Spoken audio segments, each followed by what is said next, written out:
Hey everyone, it's Michael GoosebumpsFan. I hope you're doing well today. I am recording while my wife is working in the next room, so I'm trying to be quiet. I keep telling you guys that in case you wonder why. My old videos, I'm basically yelling at the camera, and this one, not anymore. It's usually the reason, plus I have to record during the day while she's at work here at the apartment, because I have a window here where I actually have some light, and it's kind of cozier to record right here in front of a window and everything. It's kind of odd, because people look at me like I don't know, odd for talking to a camera, but anyway, today I'm going to make a Goosebumps review, as you can tell from the title, for one of the old TV episodes. I haven't done this in a while.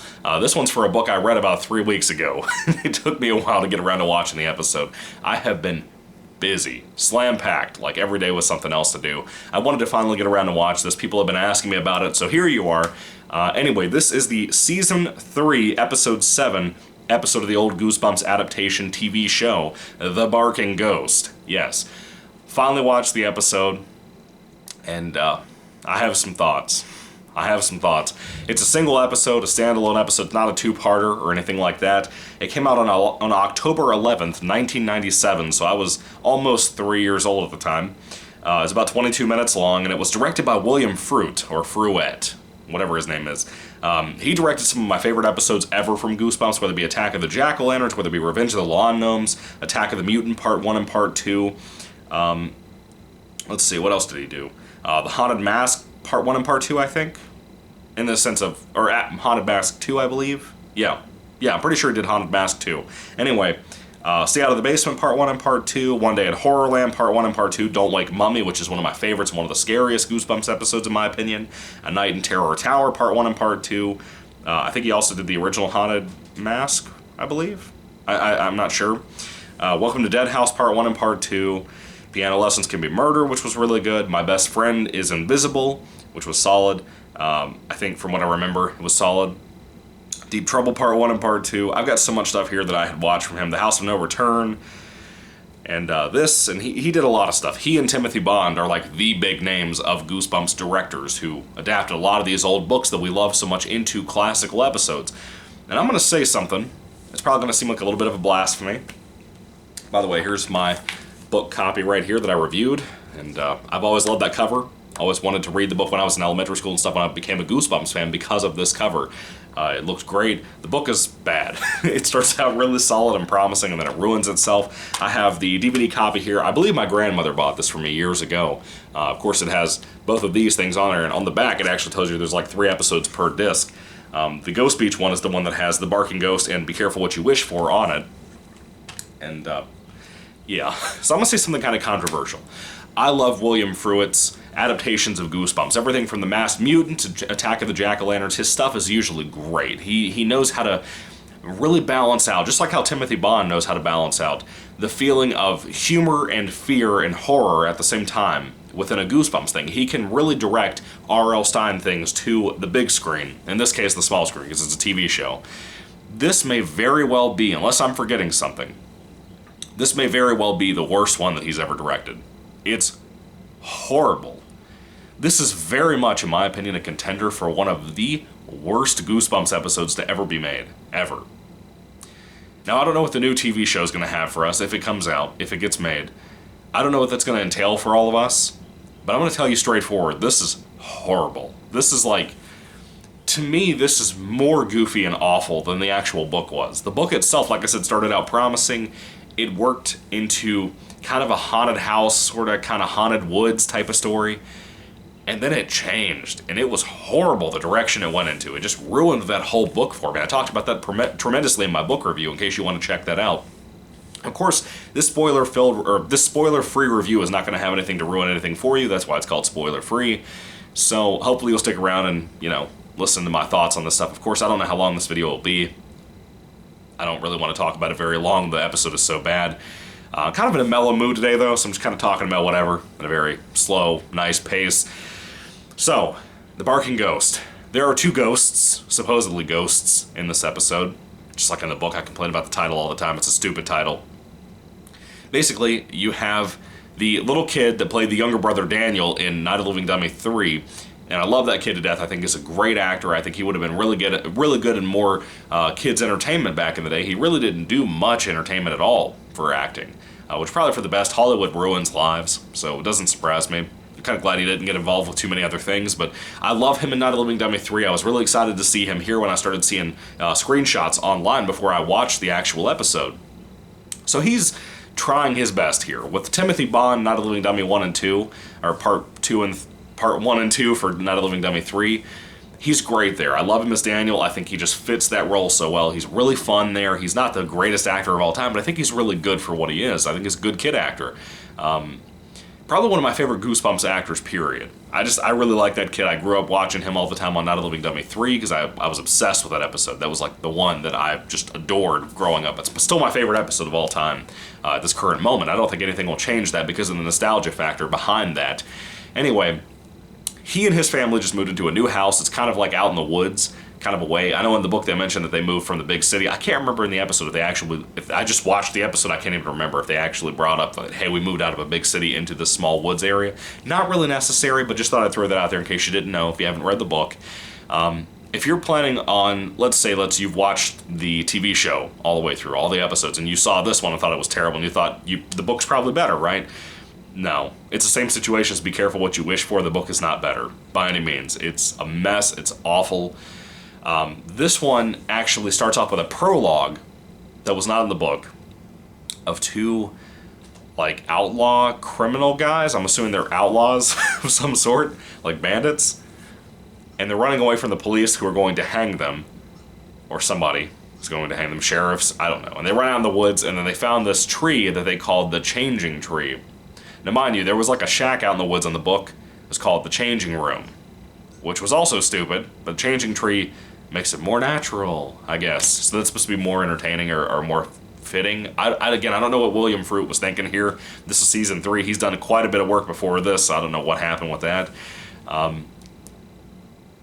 guess it was to save money, not have to build a shack. There's a lot of that here. There's a lot of day for night shooting. I was convinced at one point that there was just one dog that they were using throughout the whole episode.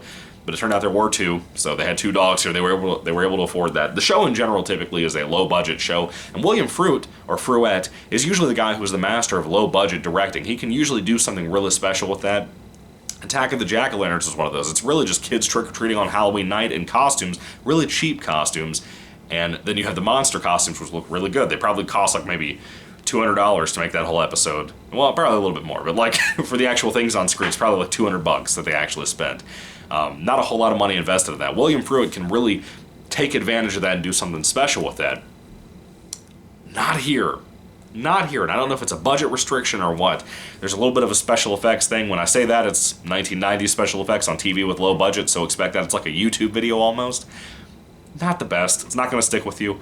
Now, our main character kid from Night of the Living Dummy 3, he has an older brother named Mickey who's mean to him. There's a jump scare in here that actually would have gotten me really tremendously bad when I was a kid if I had seen this as a child. I don't think I ever saw this one ever in my whole life. If I did, I immediately deleted this out of my brain because I don't remember a thing about it. So anyway, he has an older brother who beats him up and is kind of mean to him all the time and tries to scare him because in the book, Cooper, the main character that Night of the Living Dummy 3 kid is playing, he typically gets scared all the time. He's usually a chicken. And that's not really highlighted too much in the episode from what I remember after I just watched it like 10 minutes ago. Now, there is one character from the book that's in here as well. As he goes out exploring out in the woods, he comes across a girl named Fergie. And the girl that's here, I feel really bad for her. She was not good by any means. She was horrible. The older brother kid named Mickey looks like he looks like Sid from Toy Story, the mean neighbor kid that like tortures Buzz and Woody. He looks like Sid. He really does. I know Bjorn had mentioned this about somebody else. I think it was the kid from Fever Swamp, Brendan Fletcher's character. But the kid here looks like Sid from Toy Story, more so than Brendan Fletcher ever did from Werewolf of Fever Swamp. Cooper, again, Not a Living Dummy 3 kid, is not the most engaging character. He wasn't in the book either. It was interesting seeing a kid being scared all the time, but the kids actually haven't started back into school yet. And his kind of friendship that develops with this Fergie girl that he meets out in the woods, she's a weirdo. You know, she just kind of runs away and says that the dogs are coming after her or something like that. The woods are haunted and the house that he lives in is supposedly haunted. She doesn't go into all that like she did in the book. They don't even use the word haunted as far as I know. But supposedly these two ghost dogs are chasing Cooper and Fergie around in the woods a lot. That's kind of, I don't know. It is what it is. It's not very good. It's not really entertaining at all. The episode itself, this is one of the few episodes that I've watched that I think I cringed more than I laughed or mocked it or anything, any other emotion. I think I was just annoyed with most of it, and that's not good. That's not a very common thing with Goosebumps, and I've said this over and over again with the books, with the episodes. It's not common for me to feel that way about Goosebumps. It's typically I love it or I really hate it, or I just, enjoy it in the sense of I mostly positively like it. Even if it's bad and I can make fun of it in a good way, book or episode, usually that's how I feel about a lot of Goosebumps. When it's bad, it has to be bad. Like, it has to be bad enough for me to say, like, I don't like this at all. I don't think there's anything redeeming about it. This episode is one of those types. And the book is kind of like that, too, after a while. Because, like I said, it just kind of ruins all that was actually decent about it. It's a shame. Because I was looking forward to the episode. I was hoping that, especially with William Fruit being behind it, I kind of figured that it would be better in a lot of ways. I thought there would be a lot of changed things about it that would work better. The two dogs in here are like some of the best actors in all of Goosebumps. Like, these dogs can hide behind tree stumps. I mean, you're basically just telling the dogs to lay down with some commands you train them with, but they're some of the best parts of the episode, I guess, if you want to say that. They kind of just run and bark and growl. That's all they have to really do, but it's still a lot better than Fergie. Am I right? With Fergie, she's just kind of, she looks spaced out, She looks like she's on drugs. Not like in a mean, skinny way. I mean, like, she's just kind of like, some of the things she says, the way she says them, you can tell the poor child just got told the lines off screen, and then she said them, repeated them even. Didn't act them, repeated them. There's just a lot of that in here. I feel bad about mocking that poor young child. She's probably older than I am now, though, because this came out in 97, I was like 3, so it's okay, I'm punching up. It was not good. The whole episode was bad. I mean, it just, almost from beginning to end, it was not good. It was one of the most unentertaining, one of the most cringy episodes of Goosebumps I've ever seen, which I didn't think was possible to do outside of something like, what was the one again about sleeping? There was the one about sleeping, where the kid goes to sleep, and each of his dreams are like crazy events. That was horrible, too. That's probably the worst I've ever seen. Probably worse than this, too. At least this one has Not a Living Dummy 3 brother kid. So, I got to enjoy seeing him and watching another episode with him I've never seen, to my knowledge. I got the experience of watching a new Goosebumps episode I've never seen. Don't Sleep Again, or whatever it was called, was terrible. So, that was, like, unredeemable.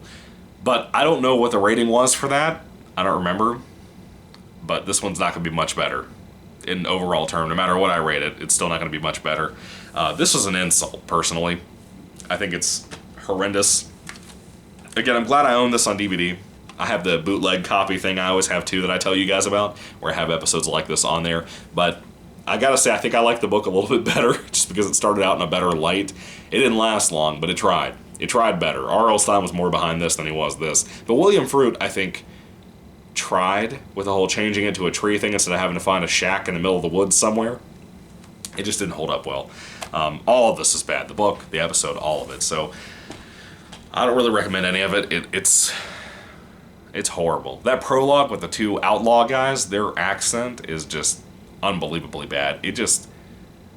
I'm really disappointed because I wanted more, and I love Goosebumps tremendously. When I have something really bad like this, it kind of hits in a weird personal way. I don't know. It didn't ruin my day or anything. I was just like, oh man, like I'm just kind of bummed out about that.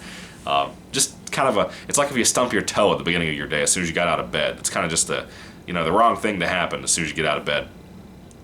So yeah, that's pretty much my reviews on The Barking Ghost. I'm sorry for such a weird, rambly, spaced out review. It's just, I don't really know what to say. How do you even make a review about this type of episode entertaining? I don't even know. I guess my reviews aren't really entertaining. You don't really watch reviews for entertainment value. It's just kind of, you just watch them. This is not very good. This is not very good. Don't waste your time with it. When it comes to The Barking Ghost, again, the book is better. Title is stupid. The episode is stupid. Pretty much everyone in here is a waste, and it's not good. It's not well written. It's horribly acted, horribly CGI'd when there's some CGI in here. It's just, I can't believe how rough this is. I mean, it doesn't feel like Goosebumps sometimes. The music is horrible. The music in this episode in particular is really awful. I typically love Goosebumps music, But episodes like this, and Be Careful What You Wish For, the music is either non-existent or it's terrible. In this one, when they had the prologue at the beginning with the two bandits that are running, it's really awful. That really set a bad note for this episode. But I'm surprised with William Fruit being behind this. I'm kind of curious if he actually directed this or not, because it doesn't feel like something he was able to do with a low-budget thing. And then again, it's a bad book, so really, what can you do to improve this story? You know what I mean? Like, what could you really do to make a low-budget episode of this that would be good and worthwhile for 20 minutes? You know? Yeah. Anyway, what are your thoughts? Put them down below, guys. Let me know what you think about the Barking Ghost episode. Did you love it? Did you hate it? Do you love the book? Do you hate the book? Which one do you like better? I'd love to hear all that down below, too. If I had to rate this episode on a 5-star basis, I'd give it like a 2 out of 5 stars. I really don't want to give it that. I really want to lean more towards a 1. But again, it was good seeing a couple of things in here that I saw. I like William Fruit. I like his directing style when he tries. The dogs are cute, and they're trained in some way, fashion, or form to at least do something, but they mostly just growl and bark because they're barking ghosts. But it's one ghost. You know, whatever.